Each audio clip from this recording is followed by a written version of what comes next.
नमस्कार, public interest में आपका स्वागत है। मैं हूं जगविंदर पटियाल। मोदी, अमित शाह और जेपी नड्डा, सिर्फ इन तीन नामों को पता है सीएम कौन बनेगा। लेकिन नेताओं का शक्ति प्रदर्शन चालू हो गया है। वसुंधरा और शिवराज की पोस्चरिंग क्या कहती है? क्या कोई नेता बगावत कर सकता है? कॉलिंग कार्ड में मुख्यमंत्री 24 वाला। नेवी डे पर प्रधानमंत्री मोदी ने बड़ा ऐलान किया। कहा कि अब नेवी अफसरों के रैंक का नाम बदला जाएगा। एडमिरल की जगह नेवी चीफ अब क्या कहलाएंगे? कमांडोर का नया रैंक किस नाम से होगा? सिग्नेचर स्टोरी में नेवी का कायाकल्प। जामताड़ा में नया संकट। साइबर ठग स्कूली बच्चों को अपने गोरख धंधे में जोड़ने लगे हैं। इसलिए सभी स्कूलों को एक बार की जगह 3-3 बार अटेंडेंस लेनी पड़ रही है। वैसे भी देश में साइबर क्राइम 24% बढ़ गया है। आज एक्सक्लूसिव स्टोरी इसी पर है। 2 फुट का घोड़ा देखा है आपने कहीं? हम दिखाएंगे आज आपको। आज बिहार का 24 इंच का घोड़ा, चर्चा इसकी चारों तरफ। मालिक 20 लाख में बेचने को तैयार नहीं है। पब्लिक प्लेटफॉर्म में बौना घोड़ा, बड़ा दाम।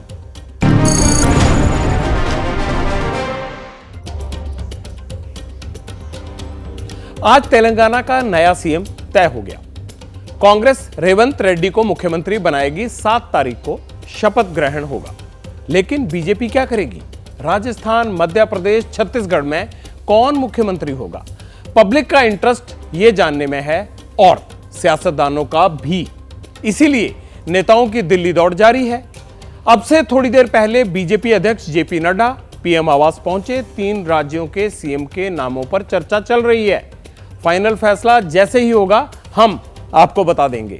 लेकिन राजस्थान में कुर्सी के लिए पावर गेम चालू है, शुरू हो गया है। हाईकमान के फैसले से पहले महारानी ने अपने सिपह सालारों को इकट्ठा करना शुरू कर दिया है। तो क्या महारानी सीएम शिप के लिए दबाव बना रही हैं?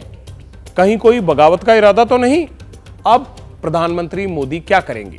जो 24 का चुनाव जिताएगा, क्या उन्हें सीएम बनाएंगे?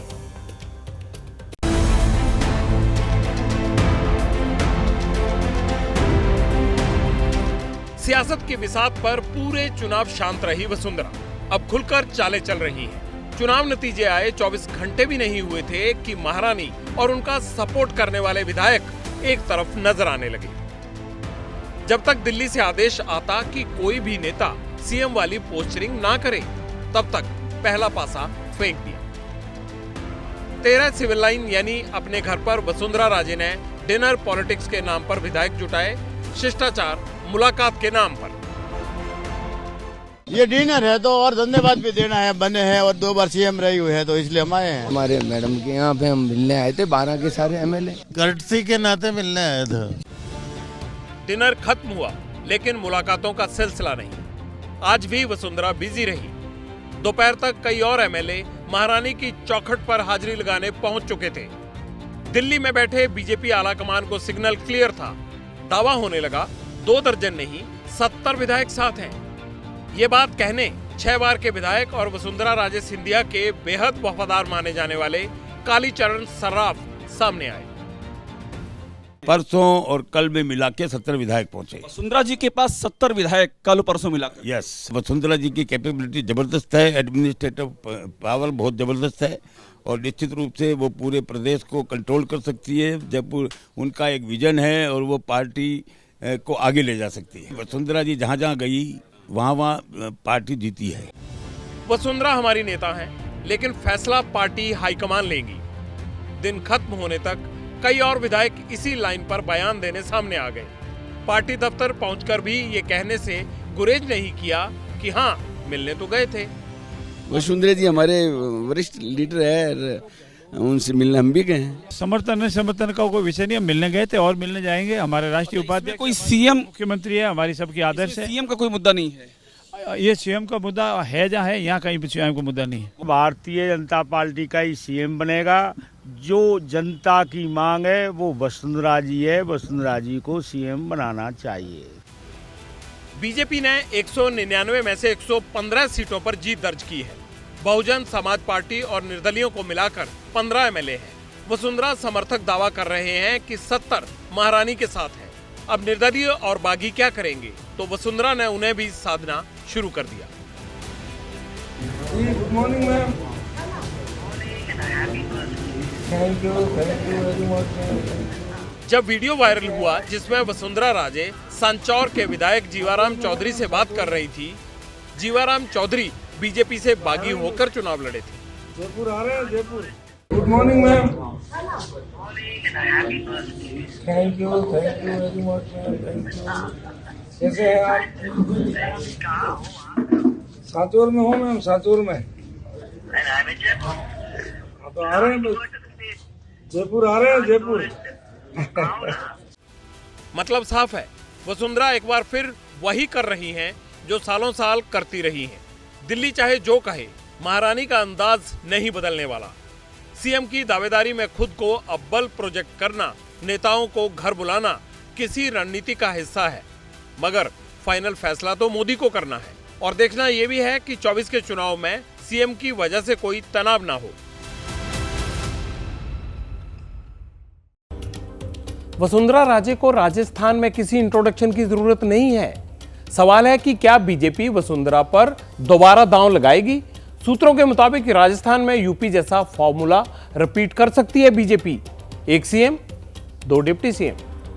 राजस्थान में वसुंधरा सीएम बनती हैं तो डेप्यूटी सीएम कौन बनाए जा सकते हैं? इनमें एक नाम बाबा बालकनाथ का हो सकता है, जो हिंदू चेहरे के साथ साथ ओबीसी समाज से भी आते हैं। इस कॉम्बिनेशन में दूसरा नाम किरोड़ी लाल मीणा का भी हो सकता है। राज्यसभा सांसद किरोड़ी लाल मीणा सवाई माधोपुर सीट से जीते हैं। समर्थक लगातार उनके लिए आवाज उठा रहे हैं। अभी थोड़ी देर बाद मेरे से जुड़ेंगे भी किरोड़ी लाल मीणा साहब। अगर वसुंधरा सीएम नहीं बनाई जाती हैं तब क्या होगा? क्या बालकनाथ को सीएम की कुर्सी मिलेगी? अगर बालकनाथ को सीएम बनाया जाता है तो दो डेप्यूटी सीएम कौन होंगे? कौन से चेहरे हो सकते हैं वो? दिया कुमारी या राज्यवर्धन राठौर में एक डेप्यूटी सीएम हो सकता है, क्योंकि दोनों राजपूत समुदाय से आते हैं। इस जातीय समीकरण में डेप्यूटी सीएम के तौर पर दूसरा नाम अर्जुन राम मेघवाल का हो सकता है। अर्जुन राम मेघवाल दलित समाज से आते हैं, केंद्र में कानून मंत्री हैं। किरोड़ी लाल मीणा का क्या होगा? हो सकता है बीजेपी उन्हें विधानसभा का स्पीकर बना दे। हमारे प्रधानमंत्री जी कोई नया जो कोई सोच नहीं सकता ऐसा फैसला लाते हैं जनता के सामने जो चौंकाने वाला होता है। तो जो भी होगा प्रधानमंत्री जी के दिमाग में होगा। हम साधारण कार्यकर्ता हैं, उनके दिमाग को जज करना टेढ़ा काम है। वो करेंगे, वही होगा। आपका भी नाम कुछ लोग नहीं, मेरा नहीं। मैं तो अब I am at the verge of the retirement, 72 years का हो गया और मैं तो कहीं मेरी तरफ से लाइन में नहीं। हमारे साथ बीजेपी के सीनियर लीडर, राज्यसभा सांसद और सवाई माधोपुर के विधायक किरोड़ी लाल मीणा जुड़ गए हैं। मीणा साहब, आपका स्वागत है बहुत बहुत। ये क्या कह दिया आपने? रिटायरमेंट की उम्र कहाँ है अभी आपकी? पुराने आप इतने बड़े सियासतदान हैं, कहाँ रिटायरमेंट ले रहे हैं? क्या बात हो गई?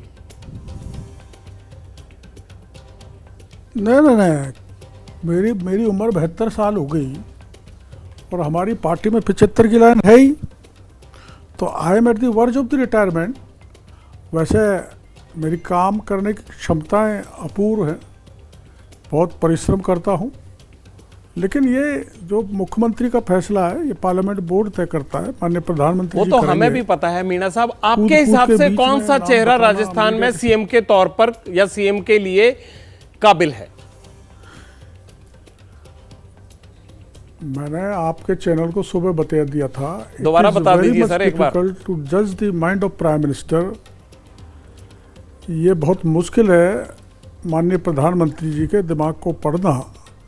तो ये जवाब देना भी बहुत मुश्किल है कौन बनेगा। आपके हिसाब से हम ले लेते हैं, वो छोड़ दीजिए, पार्टी को छोड़ देते हैं, सब छोड़ देते हैं। आप ये बताइए कि आपने इतनी लंबी देर तक पॉलिटिक्स देखी है राजस्थान की, कि ये चेहरा बढ़िया ले जा सकता है। आपकी चॉइस क्या है? कोई आपको चांस दे तो आप किसका नाम लेंगे, अपना या किसी और का? नहीं, जिसने भी, देखो ऐसा है, प्रधानमंत्री जी बड़ी सरप्राइज देते हैं, इसलिए उस सरप्राइज को प्रधानमंत्री जी जानते हैं। मेरा जैसा साधारण कार्यकर्ता उनके दिमाग की सोच क्या है उसको बता नहीं सकता, और प्रीमैच्योरली कोई ऐसा नाम बताना ठीक भी नहीं लगता, क्योंकि आप जानते हो पार्टी विधायक दल की मीटिंग होगी, उसमें नाम तय होगा, प्रधानमंत्री जी और सेंट्रल लीडरशिप किस नाम को थप्पा ठोकेगी उसको बताया जाना टेढ़ा काम है। मीणा साहब, कुछ साथी आपके अभी बता रहे थे जो चुनकर आए हैं विधानसभा में, जीते हैं चुनाव, वो कह रहे थे 70 विधायक वसुंधरा जी के पास हैं, उनके पास गए हैं, तो ये क्या चल क्या रहा है राजस्थान में? वसुंधरा जी भी, ये वसुंधरा, वो जो विधायक ऐसा कह रहे हैं वो एक ठीक बयान नहीं है। वसुंधरा जी भी कमल के फूल वाली है, 70 भी कमल के फूल वाले हैं, मैं भी कमल को फूल को लेकर जीता हूँ। 115 विधायक कमल के फूल पर जीत के आए हैं, वही हमारे चुनाव का चेहरा रहा है, और सेंट्रल लीडरशिप तय करेगी कौन उन पे 115 में से मुख्यमंत्री बनेगा, यही जवाब है मेरा। तो राजस्थान में जीत के 2 बड़े कारण बताइए जो आपको लगता है कि अगर वसुंधरा का चेहरा नहीं होता तो शायद इतने 115 सीट ना आती। ऐसा कुछ नहीं था, पेपर लीक, 1 करोड़ 12 लाख बच्चों के भविष्य के साथ खिलवाड़ की इस सरकार ने, भारी भ्रष्टाचार फैलाया, और आपको पता है कि अब तक गणपति प्लाजा के लॉकरों में सोना भी निकल रहा है, काला धन भी निकल रहा है, और कन्हैयालाल टेलर की हत्या जो हुई आप जानते हो, और बच्चों और किसानों का भविष्य बर्बाद किया, ये मुद्दे थे। भ्रष्टाचार चरम पर था, तुष्टीकरण चरम पर था, और जो जवान थे उनके सारे के सारे पेपर लीक कर दिए थे। अगर तो इतनी सारी, मीणा साहब, इतनी सारी समस्याएं थी और आपको लग रहा था कि मैदान साफ है, गहलोत की गारंटियों पर लोग ध्यान नहीं दे रहे हैं, अगर इतनी स्थिति साफ थी तो सीएम का फेस देके लड़ना चाहिए था, हो सकता पार्टी को ज्यादा फायदा हो जाता। ना ना ना, हम सर्वत्र पूरे देश में अब तक जो चुनाव हुए सारा मोदी जी के चेहरे पर या कमल के फूल पर लड़ रहे हैं। किसी व्यक्ति के चेहरे पर चुनाव न तो मध्य प्रदेश में लड़ा, न छत्तीसगढ़ में लड़ा, न राजस्थान में लड़ा। चेहरा है एक ही, नरेंद्र मोदी, और कमल का फूल, उस पर चुनाव लड़े हैं। आपको क्या लगता है कि कब उसी से फायदा हुआ, सरप्राइज कब तक आ जाएगा? अंदर की खबर इतनी तो पता होगी कि सीएम की कुर्सी के लिए कौन काबिल है, कब तक तय हो जाएगा? अरे हमारे यहाँ अनेकों काबिल लोग हैं मुख्यमंत्री बनने लायक, कांग्रेस में तो 1-2 ही हैं। बता दीजिए ना, हमें 2-4 नाम बता दीजिए कौन कौन है। उचित समझेगा केंद्रीय नेतृत्व। अगर आप खुद ही मीडिया पे दे रहे हो, मैं क्या बताऊं, 7-7, 8-8 नाम मीडिया पे आ रहे हैं, तो उनमें से कोई, या हो सकता है उनमें से भी नहीं हो, कोई प्रधानमंत्री जी नया ही सरप्राइज दे दें प्रदेश को, देश को, आपको। ऐसा लग रहा है आपको? ऐसे संकेत आ रहे हैं? पार्लियामेंट भी गए होंगे, चर्चा तो यही हो रही होगी। संकेत कोई नहीं। आज आप उतना खुल के बोल नहीं रहे हैं, किरोड़ी लाल जी, क्या चक्कर है? नहीं, मैं खुल के बोल रहा हूँ, पुष्कर धामी चुनाव हार गए, फिर भी मुख्यमंत्री बना दिए, तो इसलिए मोदी जी हैं, जो करेंगे, क्या करेंगे वो पता लगाना मुश्किल काम है, वरना मैं तो खुलकर बोल देता अगर मेरे को जानकारी होती तो। हमें थोड़ा सरप्राइज हुआ कि आपने अपने आप को बाहर क्यों रख लिया, आपने कह दिया कि मैं इस रेस में नहीं हूं, ऐसा क्यों लगा आपको? मेरे को तो, मैं तो बाहर, मैंने कभी, देखो ऐसा है, मैंने तो संघ की शाखा से संस्कार लिया है, जहाँ ये गीत गाया करते थे, नहीं चाहिए पद यश गर्मा, सभी चढ़े माँ के चरणों पर। हमको तो काम करना, सत्ता में रहें, सत्ता से बाहर रहें, रात दिन जनता की सेवा करना, समाज को जोड़ना, समाज को मजबूत करना, और राष्ट्रभक्ति से ओतप्रोत लोगों को खड़ा करना। आपको लगता है कि जो हिंदुत्व का एजेंडा उत्तर प्रदेश या बाकी जगहों से चल रहा है, राजस्थान में भी उसी को देखते हुए मुख्यमंत्री का नाम तय होना चाहिए? ना ना, ऐसा नहीं है। अब की बार यहाँ मुद्दे चले थे, बेरोजगारी, पेपर लीक, भ्रष्टाचार, तुष्टीकरण, यहाँ तक कि गहलोत परिवार भी भ्रष्टाचार में लिप्त है, उसके प्रमाण मैंने ईडी को दिए थे, और वो जांच चल रही है। इसलिए वहाँ हिंदू मुस्लिम पोलराइजेशन नहीं था, सब सरकार के खिलाफ आक्रोश था लोगों में। विधायकों के ने बहुत लूट मचाई 5 साल तक, उनके खिलाफ आक्रोश था। इसके कारण सत्ता का परिवर्तन हुआ है। किरोड़ी लाल जी, क्या आपको लगता है डेप्यूटी सीएम वाला फार्मूला हिंदू यूपी की मुस्लिम तरह नहीं यहां था। भी चलेगा? अब साहब ये कौन बता सकता है? मोदी जी, अमित शाह। ऐसे मत और कीजिए नड्डा जी किरोड़ी के लाल सिवा जी, आप पुराने मेरी तो खिलाड़ी हैं स्थिति नहीं राजनीति बताने के। की। ऐसे थोड़ा कि आपको कोई संकेत ही नहीं है, कुछ पता ही नहीं है, ऐसे मत कीजिए। नहीं, मैं खिलाड़ी नहीं हूँ, मैं तो किरोड़ी हूँ जो जनता की सेवा में सतत लगा रहता हूँ। खिलाड़ी दूसरे हैं, उनसे कृपया आप पूछें तो सही। वो कौन कौन है, जरा उनको बता दीजिए, हमें आसानी हो जाएगी पूछने में। और हमारे यहाँ तो सबसे खिलाड़ी, खेल के कप्तान जो है हमारे नरेंद्र मोदी जी हैं, वही बता सकते हैं। नहीं, जिन खिलाड़ियों की आप बात कर रहे थे, हम उनकी बात कर रहे हैं। मोदी साहब तो कप्तान है आपके। कप्तान है। खिलाड़ी कौन है? और बिल्कुल कप्तान है। आप वसुंधरा जी से पूछ लो ना। वो तो कह रही हैं, वो तो वसुंधरा जी से 70 पूछ विधायक लो। किस लिए, वो तो साफ संकेत दे रही हैं। मैं तो आप लोगों से जान रहा हूं कि भाई इस दबाव में आला कमान आ जाएगी या नहीं, क्योंकि 24 का चुनाव सिर पर है। वसुंधरा जी ने ये नहीं कहा 70 विधायक मेरे साथ हैं। बीच के किसी विधायक ने इमोशनली कह दिया। वसुंधरा जी शायद ऐसी बात नहीं कह सकती। चलिए, सही बात है, वो ऐसी बात नहीं कह दे सकती। किसी ने मजाक में कह दिया हो या हल्के में कह दिया, लेकिन आज किरोड़ी लाल मीणा जो हैं वो काफ़ी गंभीर है। बहुत बहुत शुक्रिया आपका एबीपी न्यूज़ से जुड़ने के लिए। किरोड़ी लाल मीणा कह रहे हैं कि मैं सीएम की रेस में नहीं हूं, लेकिन डिप्टी सीएम वाला ऑप्शन शायद खुला है।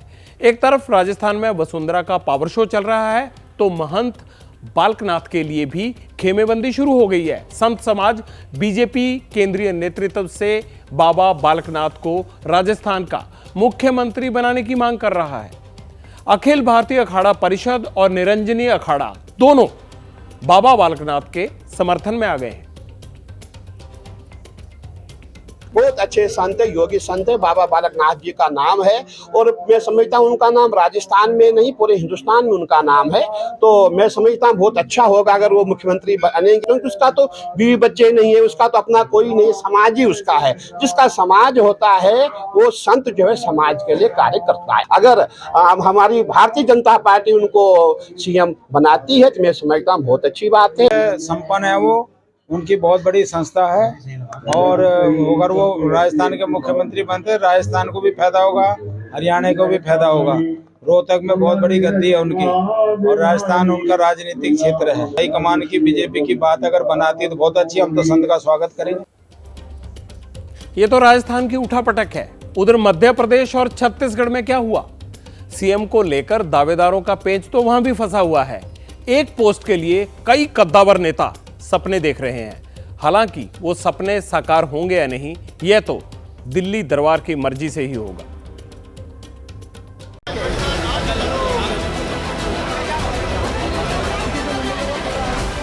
क्या 2024 की तैयारी के लिए शिवराज सिंह को आला कमान से ग्रीन सिग्नल मिल गया?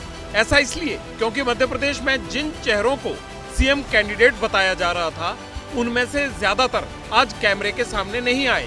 सिर्फ शिवराज सिंह ही सक्रिय दिखे, वो भी फुल कॉन्फिडेंस में। 3 घंटे में 4 बार मीडिया के सामने आए। पहले मामा ने अपने घर पर राम रथ यात्रा का स्वागत किया।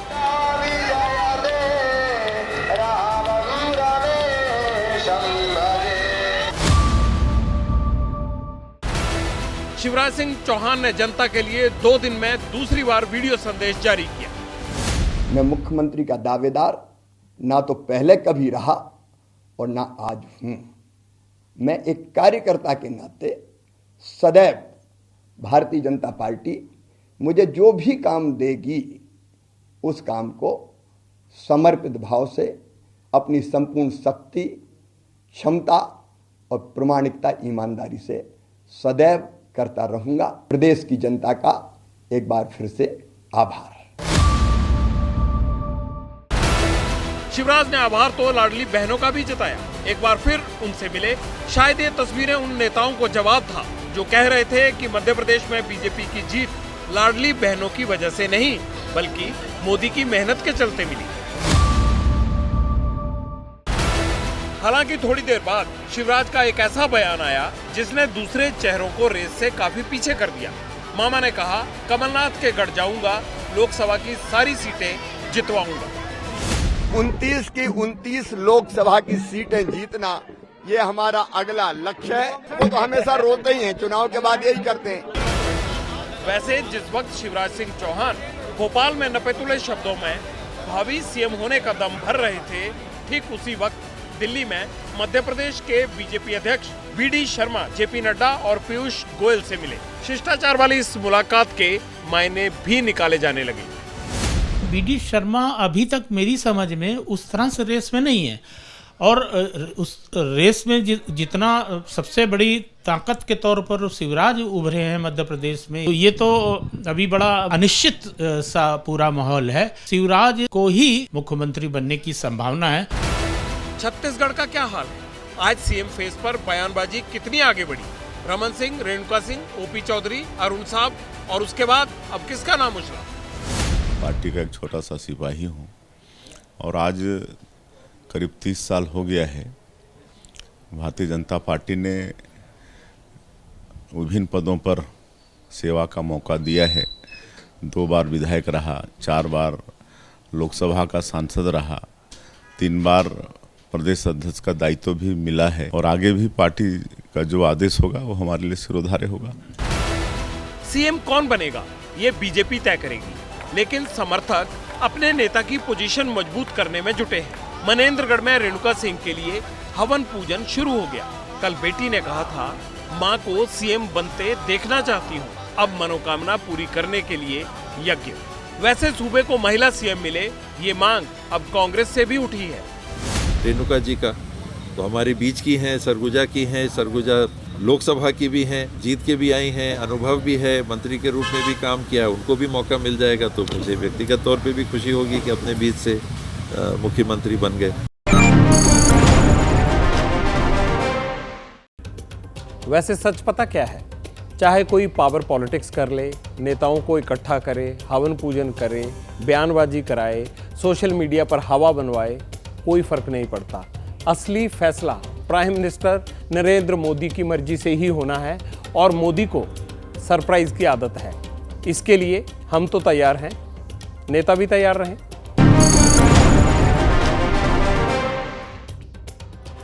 मराठा नौसेना में एक और खास बात थी, रैंक जितना छोटा तनख्वाह उतनी ज्यादा। लेकिन आज की डेट में जितना बड़ा रैंक उतनी बड़ी सैलरी होती है। नेवी में रैंक्स का नाम तो बदल दिया जाएगा, क्या मराठाओं जैसी सैलरी स्ट्रक्चर भी होगा? शायद अभी नहीं।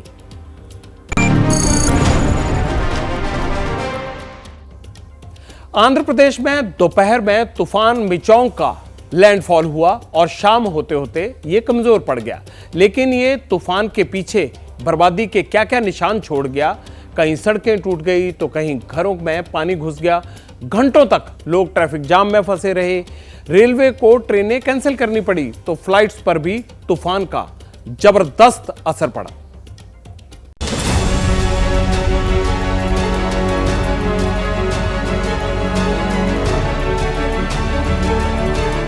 तमिलनाडु में कहर बरपाने के बाद मिचोंग तूफान आंध्र के तट से टकरा गया।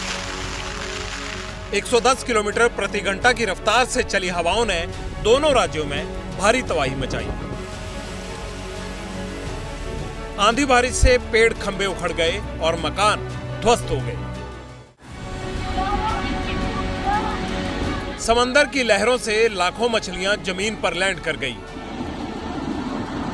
ऐसी तस्वीरें शायद आपने पहले कम ही देखी होंगी। समुद्र तट पर मछुआरे मछलियों को बटोरने के लिए टूट पड़े।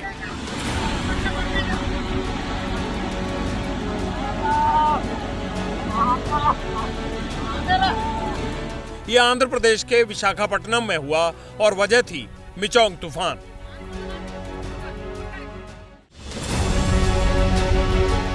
त्रिचूर के गंगाधर नेल्लूर में भी मिचोंग तूफान ने सड़क को 2 हिस्सों में बांट दिया। 15 गांव से संपर्क टूट गया।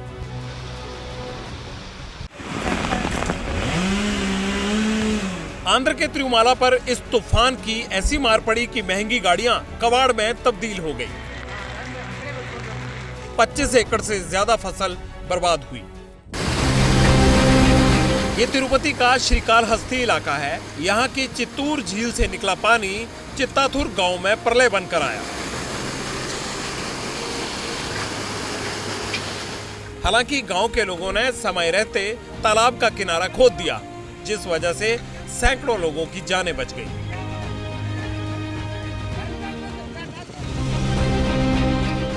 सड़क पर गिरे पेड़ और बस गाड़ियों की लंबी कतार।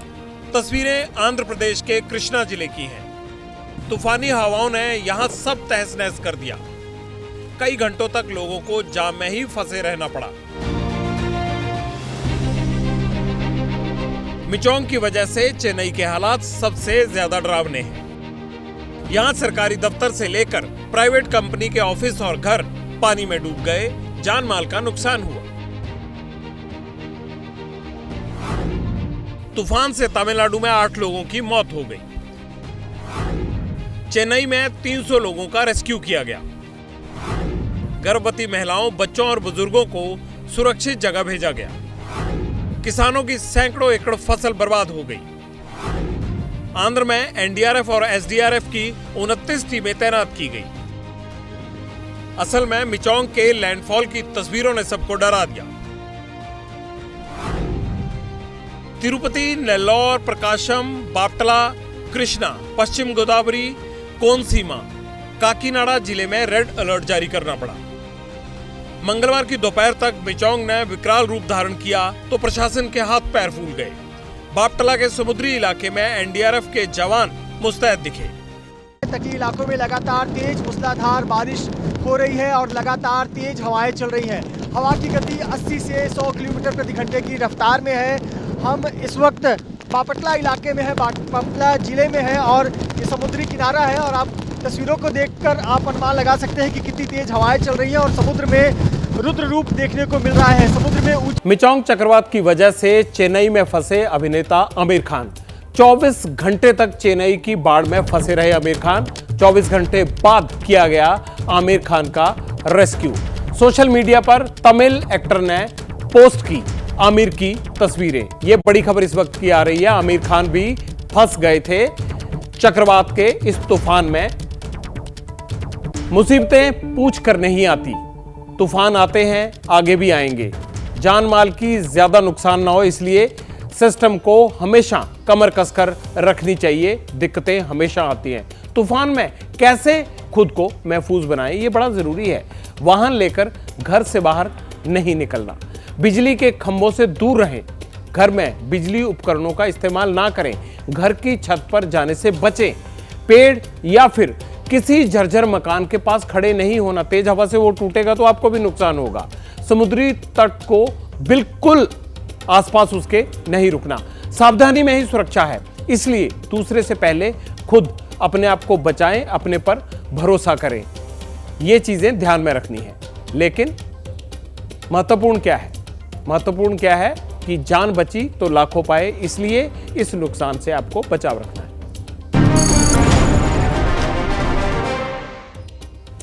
झारखंड के जामताड़ा का नाम तो आपने सुना ही होगा, सीरीज भी देख ली होंगी बहुत सारी।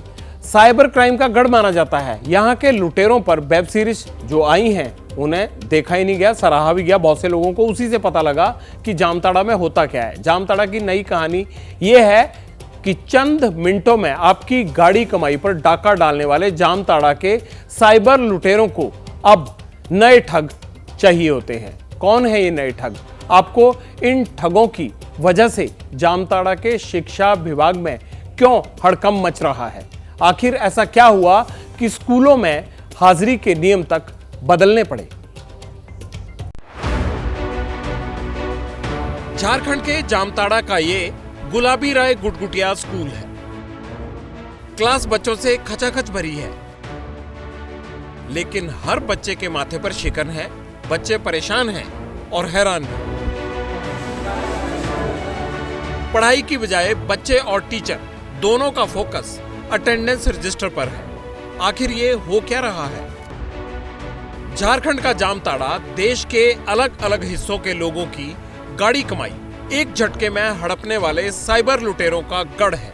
लेकिन आज पब्लिक इंटरेस्ट में हम जामताड़ा की खबर आपको क्यों दिखा रहे हैं? दरअसल जामताड़ा के गैंग अब इन स्कूली बच्चों को भी अपने साथ जोड़ने लगे हैं। 8वीं, 9वीं, 10वीं के बच्चे साइबर ठगों से ऑनलाइन लूट के पैंतरे सीख रहे हैं। हम लोग शिक्षक हैं, हम लोग इतना यूज़ नहीं कर पाते हैं एप्पल का मोबाइल, तो मुझे कुछ शक हुआ। तो फिर मैं जब देख रहा था कि पिछले साल ही एक बच्चा था, मेरे ही विद्यालय का था, वो साइंस का बच्चा था और वो उसकी एक्टिविटी वैसी ही थी। तो बहुत बातचीत करने के बाद दूसरे बच्चों ने बताया कि सर वो अभी जेल में है। बच्चों को मॉनिटर करने के लिए अब स्कूल में 3 बार अटेंडेंस का नियम बनाया गया है। निगरानी के लिए सीसीटीवी कैमरा भी लगाए गए हैं। इस स्कूल में 1795 बच्चे हैं। बड़ी संख्या में बच्चे साइबर फ्रॉड में शामिल हैं। अटेंडेंस लगाकर स्कूल से होते हैं गैरहाजिर, मोबाइल से लोगों को बनाते हैं शिकार। स्कूल में मोबाइल पर प्रतिबंध लगाया गया है। 3 बार हाजिरी होती है और इससे पहले प्रेयर ग्राउंड पे ही हम लोग बैग चेक करते हैं, बच्चों को चेक करते हैं, गर्ल्स को मैडम चेक करती हैं और अगर किसी बच्चे के पास गलती से मोबाइल आ गया है तो उस बच्चे को तुरंत ही घर भेज दिया जाता है। स्कूल में अटेंडेंस को लेकर हुई सख्ती पर बच्चों के अपने अपने तर्क हैं। आप प्रत्येक दिन यहाँ स्कूल आते हैं? जी सर। पढ़ते हैं? जी सर। पहले मोबाइल भी यूज करते थे पढ़ने में? हाँ, पढ़ने में मोबाइल यूज़ करते थे। अब जैसे कि आपको पता होगा कि नियम जैसे कि है, मोबाइल लाना मना है, मोबाइल नहीं लाते हैं। न्यूज़पेपर में आया ना साइबर अपराधी के बारे में, तब से यहाँ मना कर दिया गया है, क्योंकि बहुत बच्चे ऐसे होते हैं कि मोबाइल लेके आया फिर अटेंडेंस बना लिया, तो जैसे शिक्षक की यहाँ बहुत ज़्यादा कमी है। चलिए अब आपको बताते हैं कि आखिर बच्चों के जामताड़ा गैंग में शामिल होने का खुलासा हुआ कैसे। दरअसल केरल में हुए एक फ्रॉड की पड़ताल के दौरान केरल पुलिस ने स्कूली बच्चे को गिरफ्तार किया था। लेकिन जब मामला कोर्ट पहुंचा तो बच्चे ने अपनी जमानत याचिका में बताया कि वो तो अपराध के वक्त अपनी क्लास में मौजूद था। गहनता से जांच की गई तो बच्चे की बुनी कहानी का परत दर परत पर्दाफाश हो गया। इसके बाद जामताड़ा के शिक्षा विभाग में भी हड़कंप मच गया और स्कूल में 3 बार हाजिरी का नियम लागू कर दिया गया। साइबर अपराध को ख़त्म करने के लिए पूरी तरह से जामताड़ा पुलिस जो है गंभीर है और पुलिस के द्वारा कंटिन्यूअस छापामारी की जा रही है और साइबर अपराध पहले की अपेक्षा बहुत कम हुए हैं। जामताड़ा में पुलिस एक्शन भी ले रही है। पिछले 2 साल में पुलिस ने 312 आरोपी अरेस्ट किए, 749 मोबाइल फोन, 1375 सिम, 40 बैंक खाते, 200 एटीएम कार्ड, 11 पीओएस मशीन, 30 आधार कार्ड जब्त किए गए। इन बच्चों को साइबर ठगों से बचाना है, इनका भविष्य बचाना है। पुलिस भी कोशिश करे, सरकार भी कोशिश करे, हम भी कोशिश कर रहे हैं, हम आपका साथ देंगे। लेकिन इन साइबर ठगों का नेटवर्क तोड़ना है हम सबको मिलकर। अब बात 20 लाख के बौने बादल की। घोड़े तो आपने बहुत देखे होंगे, लेकिन कहीं 24 इंच का घोड़ा देखा है? आज आपको बिहार के हाजीपुर लेकर चलेंगे, जहां सोनपुर मेला लगा है। मेले में एक से एक नस्ल के घोड़े आए हुए हैं, लेकिन सबसे बेशकीमती है बौना घोड़ा। उसकी फैन फॉलोइंग इतनी तगड़ी है कि देखकर बड़े बड़े स्टार भी हक्के बक्के रह जाएं। तो चलिए हाजीपुर और मिलिए छोटे बादल से।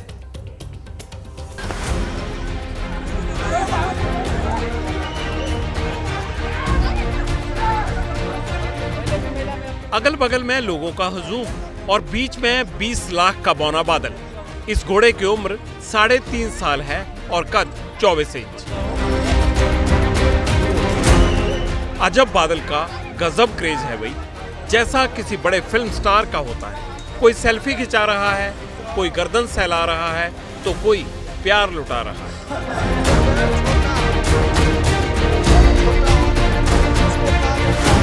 अब इनसे मिलिए, ये हैं भट्टन भगत। बिहार के सहरसा से आए हैं और अपने साथ 25 घोड़े लाए हैं। लेकिन इनमें सबसे बेशकीमती और नायाब है बौना बादल। यह है तो घोड़ा, लेकिन शौक नवाबों जैसे। मेरे दोस्त का नाम डब्लू यादव है और दोस्त हमको ये गिफ्ट में दिया है। अच्छा।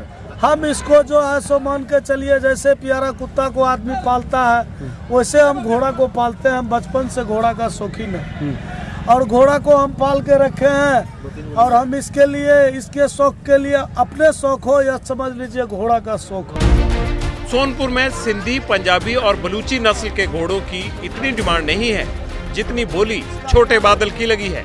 देने वाले इसके 20 से 25 लाख रुपए भी दे रहे हैं। क्या कहना है कि इस और इस दोनों का बीच का जो है ना चौड़ाई कम है, जिसको लेकर इसका हाइट नहीं बढ़ पाया। लाखों दो या करोड़ों, मालिक भट्टन भगत को बादल जान से भी प्यारा है। वो बादल को बेचने नहीं, मेला दिखाने लाए हैं, क्योंकि घोड़ा घूमने फिरने का शौक रखता है। घोड़ा का 24 इंच हाइट है, 24 इंच। घोड़ा में बहुत नस्ल होता है, जैसे आपको ये पंजाबी घोड़ा हो गया, ये बलौतरा हो गया। चल जैसे मनुष्य में कोई बौना होता है ना छोटा, वही मनुष्य में ही छोटा घोड़ा हो गया है बौना। देखा था ना शानदार बौना बादल। आगे भी आपको इस तरह की खबरें हम दिखाते रहेंगे, बच्चों को बहुत अच्छी लगती हैं। पब्लिक इंटरेस्ट की मुहिम का बड़ा असर हुआ एक बार फिर। अवैध खनन पर पंजाब सरकार की नींद लगातार टूटती ही जा रही है। सीएम भगवंत मान ने आज अपने पुलिस कमिश्नर्स और एसएसपीज को दफ्तर बुलाया, उनकी क्लास ली और कड़े निर्देश दिए कि हर हाल में अवैध खनन रोका जाए। पंजाब के डीजीपी ने इलीगल माइनिंग रोकने के लिए क्या प्लान बनाया है, खुद सुनते। ड्रग्स को लेकर और माइनिंग को लेकर खास करके क्या दिशा निर्देश है चीफ मिनिस्टर साहब? दोनों पे चीफ मिनिस्टर साहब ने बहुत क्लियर हिदायत दी कि इस पे जीरो टॉलरेंस है, इलीगल माइनिंग पे जीरो टॉलरेंस है और पुलिस की कनाइवेंस बिल्कुल भी इस पे बर्दाश्त नहीं करी जाएगी। और ड्रग्स पे भी एक अकाउंटेबिलिटी फिक्स करी गई कि जो हमारे SHOs हैं, DSPs हैं, उनकी एक जिम्मेवारी है कि उनके एरिया में ड्रग्स ना बिके, उनके एरिया में गैंगस्टरिज्म ना हो, ऑर्गेनाइज क्राइम ना हो। और ये बताया गया कि जब डिपार्टमेंट को सभी सहूलियतें दी जा रही हैं, हमें इक्विपमेंट्स दिए जा रहे हैं, फंड्स दिए जा रहे हैं, तो ये मेरिट पे काम हो रहा है, कोई इंटरफेरेंस नहीं है। आप जिसे भी एज पर लॉ अरेस्ट करना महसूस करते हैं उसे अरेस्ट करें, तो परफॉर्मेंस भी होनी चाहिए। BSF के साथ तालमेल करके इस साल हमने 92 इनफैक्ट ड्रोन्स जो वो कैप्चर किए हैं, तो इस पे काफ़ी काम हुआ है। एक सेकेंड लाइन ऑफ डिफेंस पे पंजाब पुलिस है, तो ज्वाइंट स्ट्रैटेजी BSF और पंजाब पुलिस इस पे काम कर रहे हैं। जो माइनिंग को लेकर स्ट्रिक्ट इंस्ट्रक्शंस डाउन लेवल तक हैं, क्योंकि हमने रोपड़ में देखा है कि लेवल तक इंस्ट्रक्शंस दिए गए।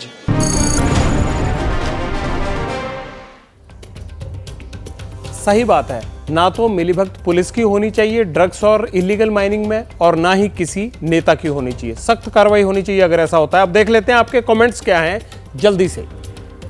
ये दशरथ जी क्या लिखते हैं, जितना संघर्ष किरोड़ी लाल जी ने करवाया है बीजेपी ने, उसके हिसाब से किरोड़ी लाल जी को 100% बनाना चाहिए, उनको पूरा अनुभव है। अरे भाई, किरोड़ी लाल जी तो खुद ही बनने को तैयार नहीं है। रमेश जी क्या लिखते हैं, कांग्रेस पार्टी में ऐसे बहुत से लोग हैं, पूरी सफाई की जरूरत है, कमलनाथ पे बोला है। रमेश जी चिंता ना कीजिए, करनी पड़ेगी, नहीं तो हार के बाद एक एक करके यही सब होता जाएगा। सफाई जरूरी हो जाती है, लेकिन अब मेरे जाने का वक्त हो गया है और कल रात 9 बजे पब्लिक इंटरेस्ट में फिर आपसे मुलाकात होगी। तब तक के लिए दीजिए इजाजत और आप ABP न्यूज पर बने रहिए, क्योंकि खबरों का सिलसिला लगातार जारी है। शुभ रात्रि।